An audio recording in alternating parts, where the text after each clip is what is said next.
Interlock education সেন্টারের পক্ষ থেকে সবাইকে স্বাগতম। আজকে আমরা যে টপিকস নিয়ে আলোচনা করব সেটার নাম হচ্ছে মুড, একে বাংলায় বলে ভাব। অর্থাৎ মুডটা আসলে মূলত ভাব রিলেটেড একটা অংশ। ভার্ব যে রূপে বা ভাবে যখন কোনো কাজ সম্পন্ন করে তখন ভার্বের এই রূপ বা ভাবকেই বলা হয় মুড। যেরকম আই রিড এ বুক, এখানে ভার্বটাকে রিড, এখানে রিড বলতে কাজ বোঝাচ্ছে, অর্থাৎ সে বইটা পড়তেছে। ডু দ্য সাম, ডুটা হচ্ছে ভার্ব, এখানে ডু দ্য সাম বলতে এই সেন্টেন্সে এই ডুটা আসলে আদেশ করতেছে। তার মানে এক জায়গায় ভার্বটা কাজ হিসাবে ব্যবহৃত হচ্ছে, এক জায়গায় ভার্বটা আদেশ হিসাবে ব্যবহার হচ্ছে। আবার if I were you I should do it, আমি যদি তোমার জায়গায় হতাম আমি অবশ্যই এটা করতাম। এটা কিন্তু আসলে কোনো বাস্তব বিষয় না।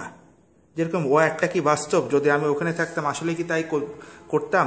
তো আসলে কোনো সেন্টেন্সে ভার্বটা বিভিন্ন রূপে বা ভাবে যখন সেই কাজটা করে তখন সেটাকে আমরা বলি মুড। তো মুড হচ্ছে 4 রকম। কি কি? The indicative, the imperative, the subjunctive and the infinitive. এই 4 প্রকারের মুড আছে।